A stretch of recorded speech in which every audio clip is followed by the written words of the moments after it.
Le modèle de Solow, comprendre la croissance économique à long terme. Pourquoi certains pays deviennent-ils riches tandis que d'autres stagnent durablement? Pourquoi observe-t-on des trajectoires de développement si différentes à travers le monde? Le modèle de Solow, développé en 1956 par l'économiste Robert Solow, apporte un cadre théorique simple mais puissant pour analyser ces différences. Il constitue aujourd'hui l'un des fondements majeurs de la théorie de la croissance économique et reste une référence incontournable pour comprendre les mécanismes de la croissance à long terme. Dans cette présentation, nous allons examiner successivement les fondements du modèle de Solow, l'équilibre de long terme et la notion d'état stationnaire, le rôle central du progrès technique, la représentation graphique du modèle, les implications pour les pays en développement. Avant d'y arriver, nous vous invitons à mettre une pause à cette vidéo, à cliquer sur le pouce bleu, vous abonner et activer la cloche de notification pour ne rien rater de nos prochaines vidéos. Si vous êtes intéressé par plus d'apprentissage, veuillez cliquer sur le lien en description de cette vidéo pour vous inscrire à la prochaine session de notre formation en économétrie et technique quantitative. 1. Les fondements du modèle de Solow. Le modèle de Solow repose sur une idée fondamentale: la production d'un pays dépend des facteurs dont il dispose pour produire des biens et services. Ces facteurs sont au nombre de 3.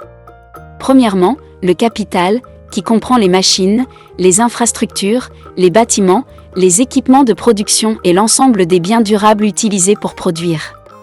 Deuxièmement, le travail, qui correspond à la population active mobilisée dans le processus productif. Troisièmement, le progrès technique, qui regroupe les innovations, l'amélioration des méthodes de production, les technologies, l'accumulation de savoir-faire et l'organisation du travail. La relation entre ces facteurs peut être résumée par une fonction de production. La richesse produite dépend du capital, du travail et de la technologie. Cependant, le modèle introduit une hypothèse essentielle: les rendements marginaux sont décroissants. Cela signifie que chaque unité supplémentaire de capital ou de travail génère une augmentation de production de plus en plus faible. En d'autres termes, accumuler du capital ne permet pas indéfiniment d'accroître la production au même rythme. 2. L'équilibre de long terme, l'état stationnaire. Dans le modèle de Solow, une économie ne croît pas indéfiniment au même rythme. Elle converge progressivement vers un niveau d'équilibre appelé état stationnaire. Cet état correspond à une situation où l'investissement réalisé permet uniquement de compenser deux phénomènes: la dépréciation du capital existant, la croissance de la population. Lorsque ces deux effets sont exactement compensés par l'investissement, le capital par habitant reste constant. La production par habitant, elle aussi, devient stable.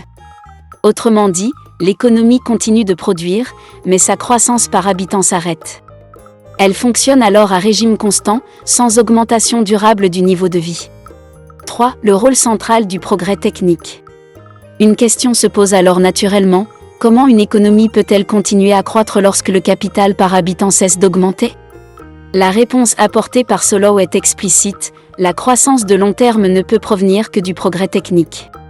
Le progrès technique permet de produire davantage avec la même quantité de capital et de travail. Il améliore la productivité des facteurs de production et fait apparaître une croissance autonome de la production par habitant.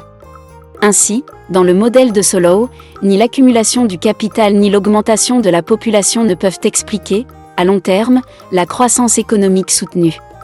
Seule l'innovation technologique joue ce rôle. C'est pourquoi on affirme que la croissance économique durable est tirée par l'innovation, l'éducation, la recherche et le progrès technologique. 4. Représentation graphique du modèle. Le modèle de Solow peut être illustré à l'aide de 3 courbes fondamentales. La première est la courbe de production par tête, qui montre que la production augmente avec le capital par habitant, mais à un rythme décroissant.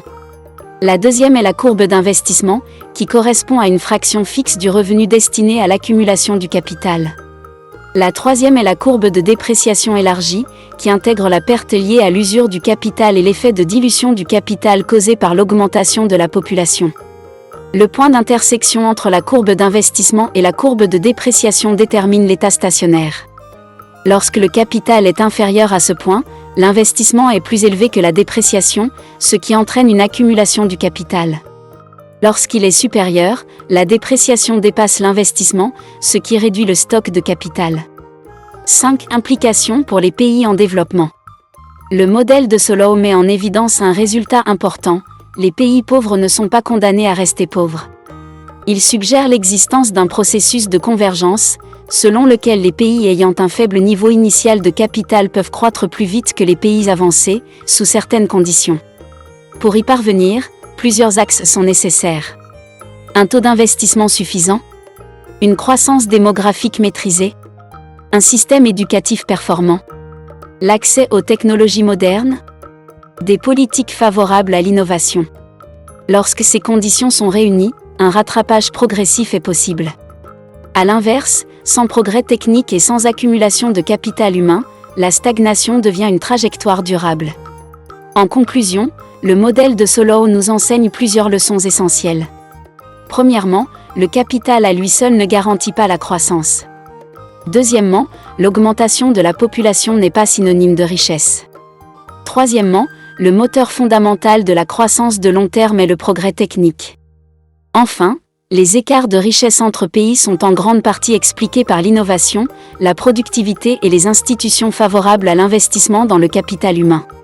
En définitive, la croissance économique n'est ni automatique ni spontanée. Elle est le résultat de choix économiques, éducatifs et technologiques faits sur le long terme. Si vous êtes intéressé par plus d'apprentissage, veuillez cliquer sur le lien en description de cette vidéo pour vous inscrire à la prochaine session de notre formation en économétrie et technique quantitative.